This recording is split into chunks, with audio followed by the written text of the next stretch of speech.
back by popular demand, is the head coach of her Gamecocks, Ashley Chastain. Hey, Coach.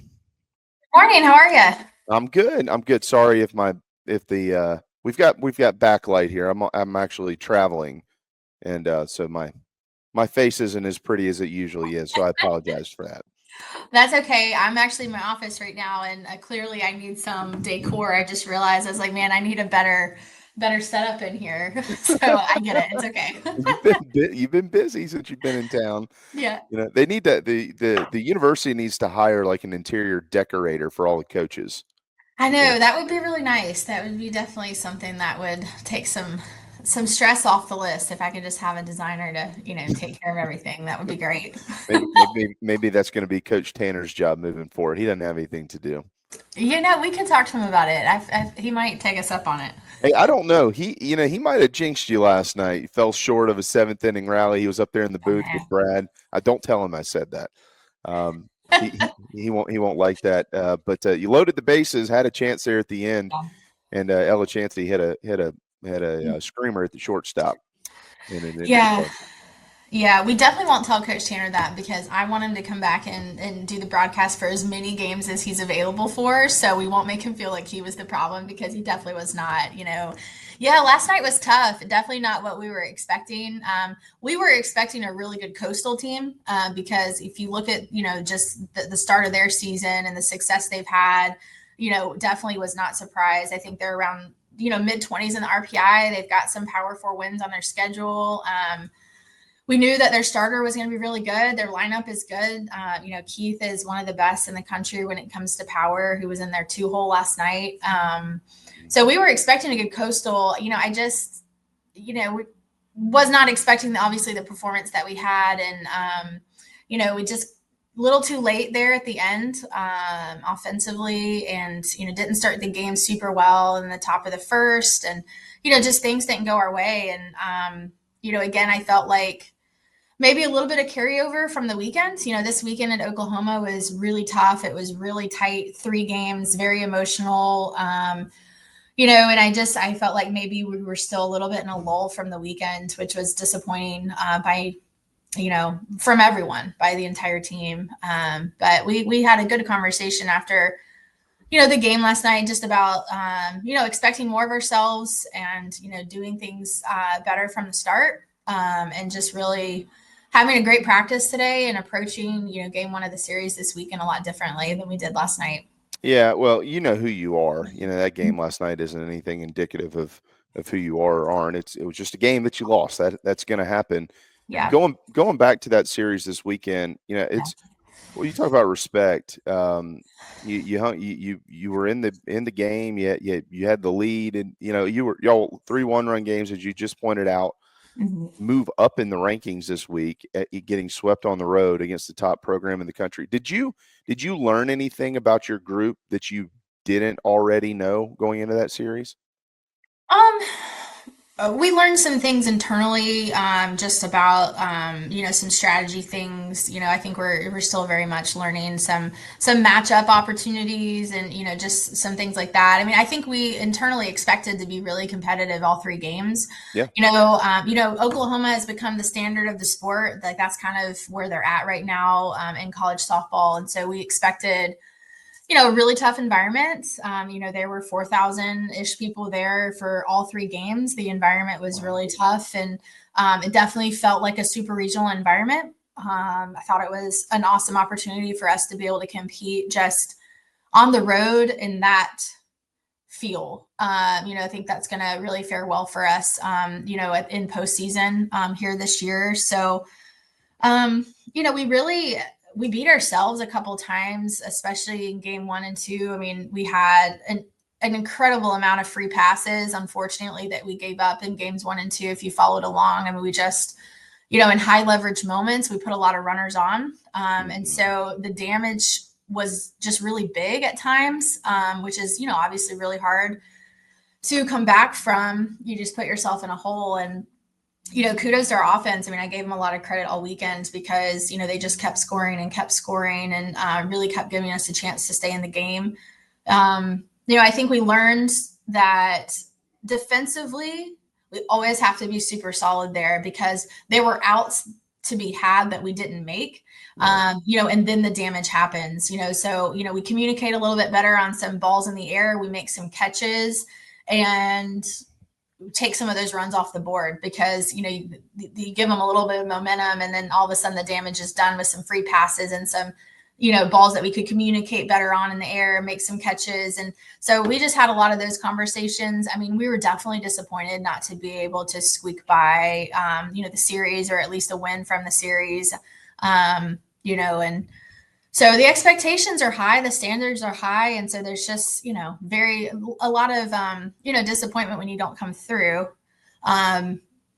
So it's a fine line maintaining, those expectations, those standards, expecting to win all the time. And then also learning from when you lose of like, okay, like sometimes you just get beat, we believe that, like, sometimes the matchup didn't go your way and you just get beat. And, that might have been game 3 of the series at Oklahoma. It was a tight game, 2-1. It was very different than the first 2 games. They put out a fresh pitcher from, the bullpen, and I thought she was the best arm that we saw all weekend. So they had, a bullet that they hadn't used yet. And I felt like she just beat our offense really fair and square, which again, sometimes that happens. But really kind of going back to the first 2 games of this series, I felt like we beat ourselves and just some opportunities for outs to be had. And we didn't make them, and definitely from a pitching side, internally, we are working to, not put people on in high leverage moments because, that's, just really tough. It's tough to win like that. So just working through that internally, trying to keep them in, a really good mindset, keep them up. And like you said, like, it's not really who we are. And, making sure that we stand strong on the foundation that we've built, the identity that we have, so that losses don't shake that, I think is a really good way to describe as a staff, like where we're trying to keep the team. Yeah, y'all have already proven who you are. There's no question. Mm-hmm. You mentioned the 4,000 plus people in the stands. Now we have to make sure that this is understood. Like, that is the pinnacle right there. Mm-hmm. I mean, that's this isn't everywhere. Although I know that you would love it to be everywhere because that's you. You're Ashley Chastain, softball Ashley Chastain. You want this sport. You want to see that. Mm-hmm. But it isn't like that everywhere. How many, outside of Q, because you played at Oklahoma, how many of your players had ever been in an environment like that? I'm going through the roster. I think that's probably the biggest crowd that they have played in front of for sure. Yeah. Outside of Q, who going back there was a lot of emotion for her in that. And I thought she handled it well. Mm-hmm. I don't think you saw quite the same spark offensively that we had from her leading up into the series. And, so, she kind of worked through that emotionally, and the fans and the crowd were very gracious to her. There was a lot of support behind her coming back there. There was no hard feelings on that. But yeah, outside of Q, I think it was a first for everyone on the team of just, being in that volume.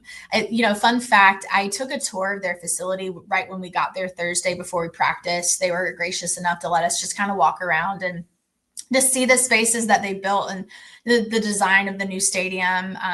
Because, again, like being the standard, it's like we're trying to just figure out, we're trying to create that here in Columbia. So we took a tour of their facility, and,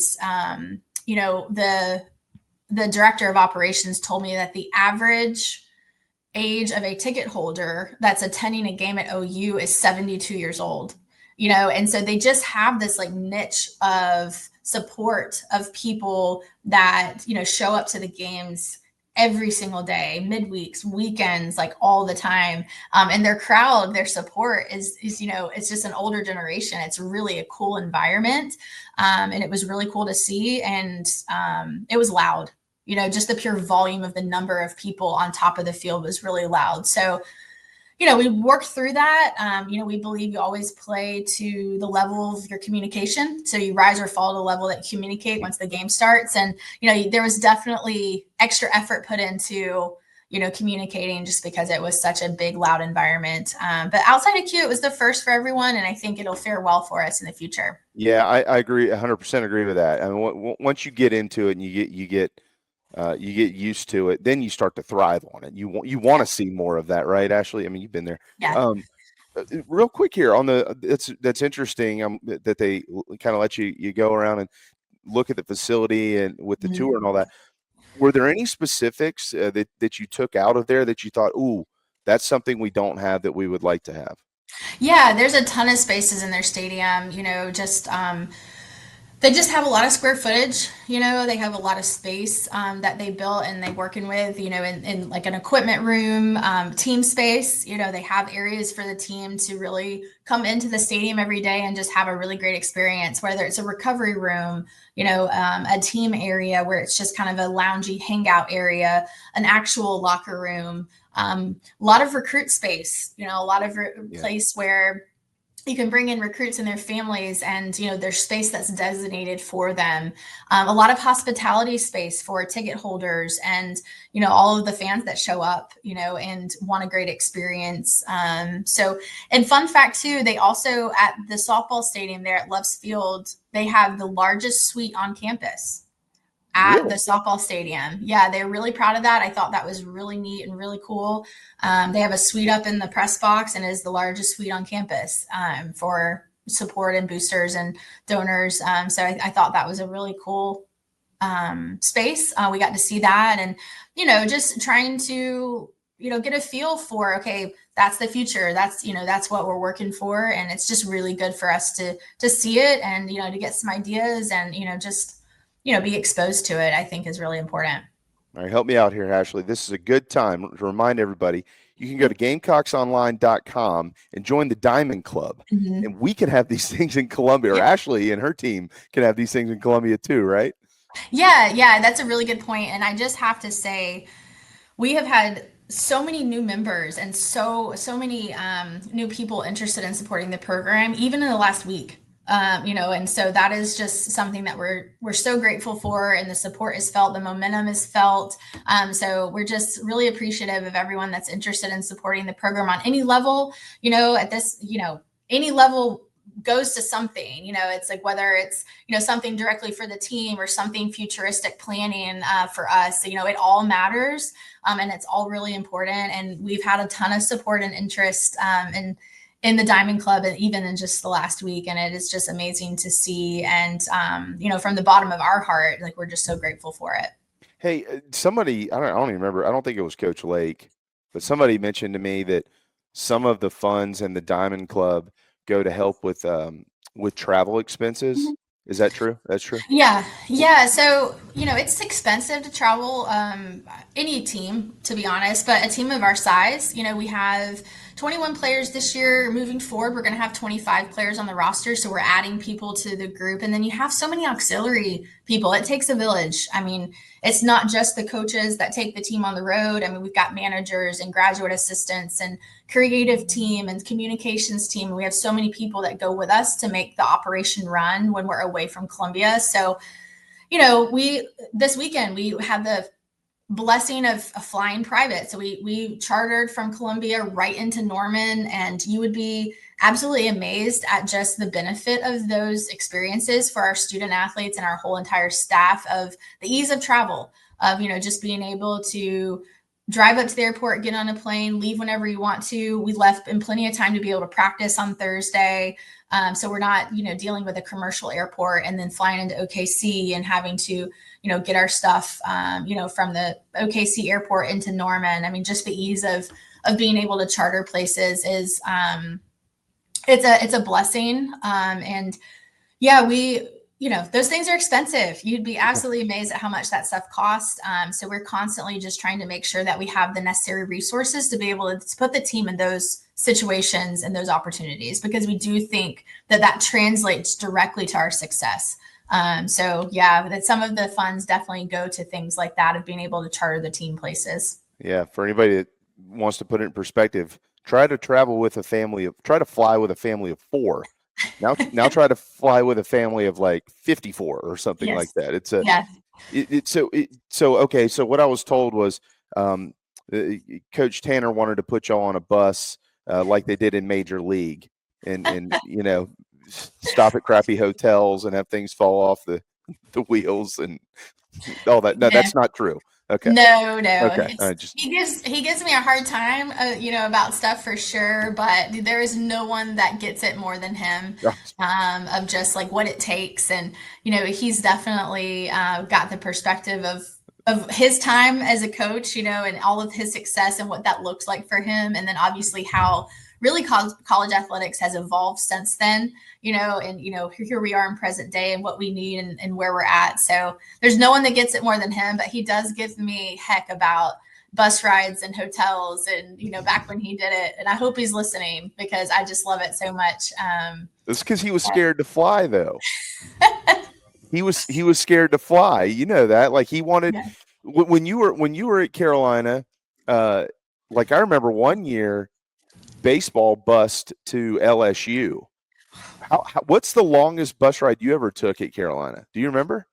I'm thinking, I mean, we definitely bused to Mississippi State. That's a pretty Oh, long one. that's a haul. I'm thinking we might have bused once to Ole Miss. I do remember chartering to Arkansas. I remember that in my career because I remember landing in Fayetteville, and it's like you just basically land in cow pastures and there's cows everywhere. I remember that very vividly. But yeah, I mean, we took some long trips. I mean, 10 plus hours at times, and we just now we try to put the team in, everything we do is setting them up for success, is putting in a position to win, and how we travel and how we recover, and being able to logistically plan everything to set us up to practice when we arrive at a venue. I mean, all those things are really important to us, and they all matter in the grand scheme of our success. So we're working really hard not to have double-digit hour bus rides anymore. Oh God, yeah, no kidding. So again, the Diamond Club, it's available. If you go to Gamecocks online, you can help them not have to ride old crappy buses like they did in the movie Major League. If they're scared of flying, tough luck. Well, unlike Coach Tanner, I'm not afraid to fly, so I'm totally good getting on an airplane. And maybe we can convince him one day to get on a plane and go somewhere with us. We'll see. I think he'll do it now. There was a time he didn't. That wasn't his deal. Hey, let's talk for a minute about Lexi Winters. Mhm. Obviously, you were a pitcher, so you're going to be hard on catchers Mhm. because that's the ultimate combo and team there. This is what was she like, maybe a career 230 hitter or something like that at Charlotte, and she's up well over 350 if I'm correct now. Yeah. Um, she's uh, we've talked about her before, hometown kid and everything, but her growth, what does she mean to this group right now? Man, I mean, she's leading us in so many different ways, internally, just her wisdom. And I think that we've always seen her as a defensive player, her first 2 years in her career of, that's kind of the catching position. Like you have to have someone in that spot that can really play the position and be really elite at the skills of that position. So that's the priority. And, she worked really hard her first half of her career of perfecting like her craft back behind the plate. And I will say it until I'm blue in the face. I mean, there is no one better back there at controlling the strike zone. Every strike's a strike, making balls strikes, like communicating with the umpire, communicating with me in the dugout, in the middle of at bats, like communicating with whoever's throwing.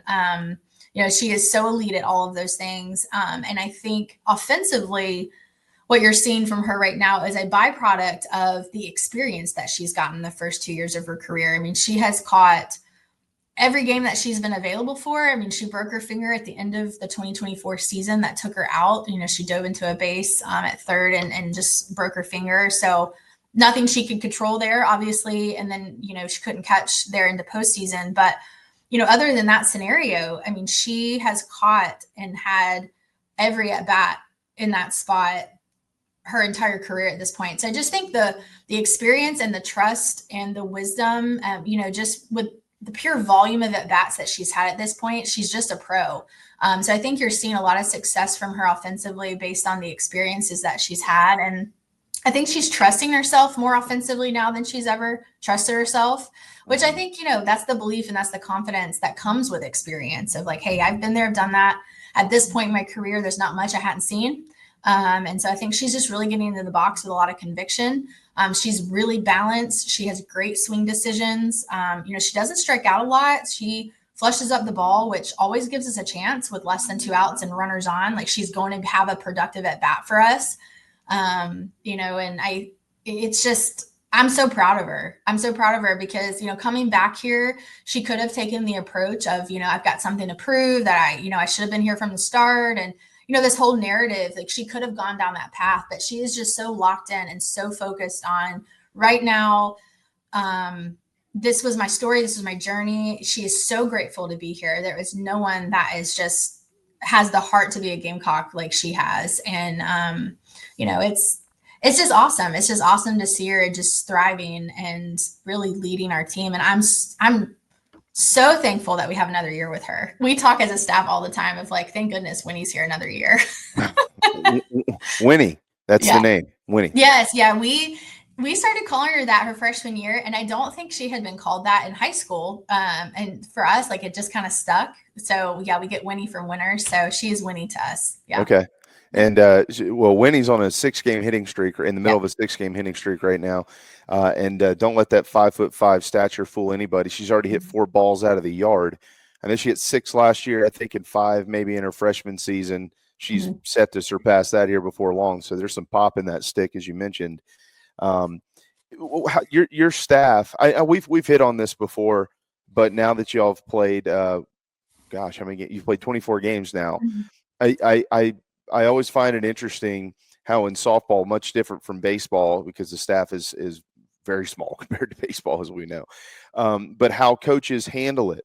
And you had mentioned before with us, Ashley, that, historically, I mean, you'd have 1 or 2 arms and they literally throw them basically every inning of the season, or 3, and y'all got, I think, 5, right? So how do you, when you go into the weekend, you got Georgia coming up this weekend, obviously Oklahoma last weekend. So you have these 3-game series moving forward, Texas Tech next week. It's never easy.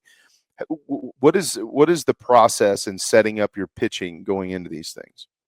Yeah, so we play to the matchup a lot of the time. So, we kind of obviously script out who's going to open games for us. If much like determining your starter is like, okay, who's gonna start this one, and a lot of it is matchup based. Of, okay, what does their lineup look like? What's the left-right spread? On our staff, like, who's better at certain things, like who's really our left-handed, specialist, who's better against righties. And there's just so much that goes into making those decisions on, okay, who's going to get it going for us, and how many outs do we plan that this person can get for us against that offense? And then, okay, who's the next person up? So we always try to have a feel for, okay, who's going to come out of the bullpen first. And then, like, are we going to re-enter our starter? Because in softball, you have a free substitution on all your starters. So you can re-enter anyone that was in the starting order one time. So are we going to re-enter our starter, for a higher leverage point at the end of the game? Or are we going to go with a third arm, someone fresh out of the bullpen? So there's a lot that goes into it. We typically have those conversations on Mondays as a staff of just kind of looking at the week and really trying to plan for the matchup and who's best in certain scenarios. And, also paying attention to usage, because we are paying attention to usage more now than we ever have as a sport, because, it's not just a, 1 or 2 pitcher usage doesn't matter. They can throw as much as they want. Like, we've really evolved from that concept that was kind of outdated in the game. And so just protecting them for usage and making sure that, we're smart so that we have them for the entire season, because we've talked a little bit, our staff this year is a little small. I think you'll see in future Gamecock teams that we're going to have more pitching. So we have 5. Ideally, I'd like to have, 7 or 8 in the future. We just have more matchup options. We have more options out of the bullpen, those kind of things. You've been seeing Gress, Hurd, and Lamb a lot lately. So the 3 of them, just trying to figure out how to work them together against the opponents that we're having. And we're really working hard to get that 4th arm as an option in there, because I do think that will help us, be more productive if we have another option as a 4th arm coming out of the bullpen for some different spin direction or, a different look for the offense that we're facing, especially when you get into 3-game series. The more arms you have, the fresher they stay. You don't overexpose anyone on the staff. So if Jory's the matchup for Georgia, for example, I'm not saying that she is, but just using that as an example, the more arms you have, the more you can not overexpose Jory in the first 2 games of the series, right? You can use her in high leverage moments, when the game is going to be won. And then you have her fresher for game 3, which is typically either you're going for, the series there, or you're going for the sweep or whatever it is. So there's a lot that goes into it. And typically as a staff, those conversations happen for us on Mondays. Well, with Georgia coming in, you're going to love that I'm going to do this, because as a coach, you're going to be like, thanks for the jinx.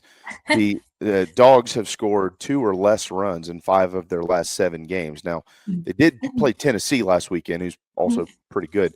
So offensively, they've been struggling, but they are 4-3 in those 7 games. So they pitch it, they throw it pretty well themselves on their side, and that was one of the.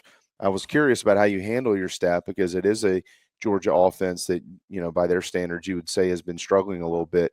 Do you have a little bit of a scouting report? I'm not asking you how you're going to attack them, because we know that Georgia fans, or the Georgia staff loves this show. They watch it all the time. But a little bit of a scouting report on what we're going to see this weekend at Beckham Field. Yeah, Georgia is known for their offense, and they have been for decades. Right. Our associate head coach, Katie Browder, actually played at Georgia for Lou Harris and Jerry Glasgow at the time. So they just are known for their offense. Tony Baldwin does a great job with their program. So much respect for him and his staff. So I think it's definitely going to be an offensive matchup, much like I felt like it was at Oklahoma. The Oklahoma series got categorized as a slugfest, and I think it lived up to, that name. And so I do think that this weekend is going to be very offensive on both sides, because you're dealing with 2 really good offensive minds in Katie and Tony. And so it's going to be exciting. I think a lot of offense. They played Georgia Southern last night. They won a really tight game, 1-0 against Georgia Southern, and the Georgia Southern pitcher has got good stuff. So we probably won't put too much stock into what they've done the last couple of weeks. Offensively, we probably would prepare for them the same way, and we have been preparing for them the same way this week. So they have left at the top. So they traditionally stack their lefties at the top of the order. So, they go, Goodnight, Goodwin, and Davis, left at the top. And then they put all their righties 4 through 9. And I think if you go back and look at their lineups the last couple of weeks, the righties 4 through 9, they've been really mixing those guys up. But the left at the top has kind of been very consistent for them. So I think, in my opinion, I think how we do against the left-handed hitters at the top of the order will be a key determining factor on our overall production to their entire order. So we have a lot of really good stuff for right-handed hitters. I think everyone on our staff has different attack angles and different things for righties. I think it'll be key for us to pay attention and be able to be really successful off the left-handed 3 that they stack at the top of their order. Well, Ashley, now that we'll let you go on this note here, again, Georgia, South Carolina, 13-9 matchup. It's the SEC, so you're pretty much going to see these every weekend. It is very rare in sports, especially in softball or in baseball, where you go on the road and you get swept regardless of who you're playing, and people are almost more excited than they were before. Even coming off of the loss last night to like you said, that's a very good Coastal team. I had to be reminded of that yesterday, as a matter of fact.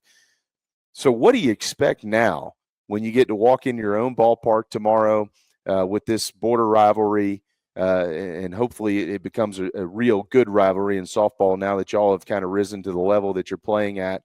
What do you expect the crowd and the atmosphere and the support for this program that y'all have been working hard to gain? Yeah.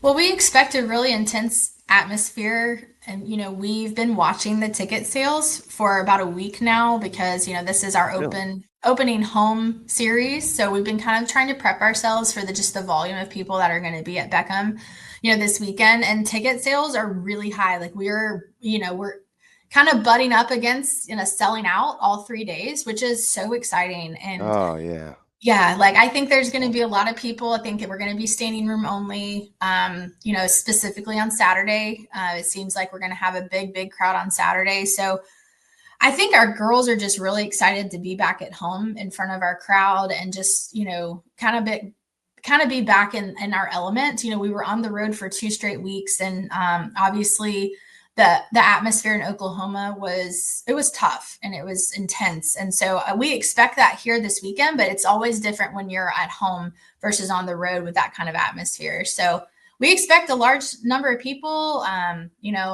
We expect it to be loud. I think that the team is going to respond really well from, the last 4 games that we've played that, we've lost. So really excited. I don't think Friday at 6 can get here fast enough for me personally, because I just am so excited just to get back out there and just for them to, feel the win again. I think that's really important, is just that we, get back out there and get after it and, feel the win on Friday. So it's there are a lot of people. Ticket sales are really high at the moment, which is really exciting. That is so cool. If you haven't bought a ticket, buy one. If you can't, Yes. and you're going to watch it, Brad Muller is going to be able to call them all this weekend. The first one's at 6. Sunday, y'all might have some decisions to make tomorrow or Saturday Yes. morning. We'll see. Yeah, we've definitely been watching the weather. Those are decisions that we try to make as long as possible to change game times for sure. The weather has improved some, so we're definitely trying to wait and make sure that there's absolutely not a chance that we could play Sunday afternoon, even if we have to move the game time. Georgia's only 2.5 hours away. So that's the luxury of, it's not far. They're going to bus here. So we have a lot of flexibility to work around the weather. Wonderful. Well, yeah. Can't wait to watch this. This is going to be a blast this week. It's a huge weekend in Columbia. Oklahoma in town for baseball, Georgia in town for softball. I hope everybody can find a way to mix it all up and get out there and see all of you play. But I meant to tell you too, when I was there for I think it was one of the Virginia games, and the kids are bringing the kids up soon. I'll let you know which weekend we're coming. But when I walked in there, and probably a lot of it has to do with the fact that Beckham Field is still where it's always been, just in that area. But when I was walking in, and I hadn't really been in there in a couple of years, it just kind of hit me. I was like, man, this kind of reminds me of the old days of walking into the Sarge, because you walked into the Sarge from up top, remember? And everything was down below you, and it was quaint and it was small and people knew each other. And I feel like you're building some of that, rebuilding some of that, kind of, cross it over from baseball then to softball. I don't know if all that makes sense, but for anybody that ever went to the Sarge, if you walk in there and you haven't been into Beckham Field for some reason, you'll know what I'm saying. It's got a little bit of that feel to it, and that's pretty awesome.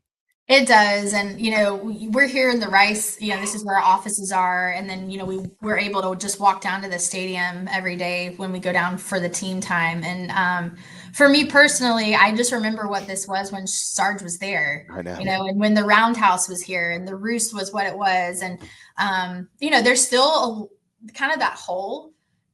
We call it the pit, the grassy lot that, I think Sarge was kind of like tucked in and built like inside that hole. And so that is actually something I think about often, like just the nostalgia of that for me, walking down and just what it is now and how much we've evolved and grown, but obviously remembering, the success and just the good years, the good old times, as they say, where Sarge was there. But I agree. And I would be honored for people to show up and just feel like, man, this is what it felt like back in the day at Sarge Fry. Like that would be something that I would love for Gamecock fans to feel, because, those are obviously some good days. Those are some good days. Well, you've got some good days too, man. Congratulations, Ashley. I know the last couple of days certainly haven't been what you've wanted them to be, but that's not indicative of who you are. You're going to be fine. We all know that, and can't wait for this series this weekend. You've done a hell of a job. Thank you so much. Really appreciate it. I'll see you soon. See you soon. You're at the top of the list now. You're the only you're the most requested over Coach Tanner, over Shane, over Lamont, over Manera, over all of them, even over Coach Lake, the famed Coach Lake. They'd rather Ashley be in here now. So they're all, we just push them to the next day. Well, I appreciate that. I that's hard for me to believe because that is a fantastic group of individuals that I would want to hear them, say anything over me. But we should do a group show sometime. Have us all on and bounce some stuff off. That would be cool. You don't need me for that. I'll just sit back and listen to y'all Yeah. talk. That'd be fun. Thanks, Ashley. Go get them. Thank you so much. There you go. The head softball coach of your game.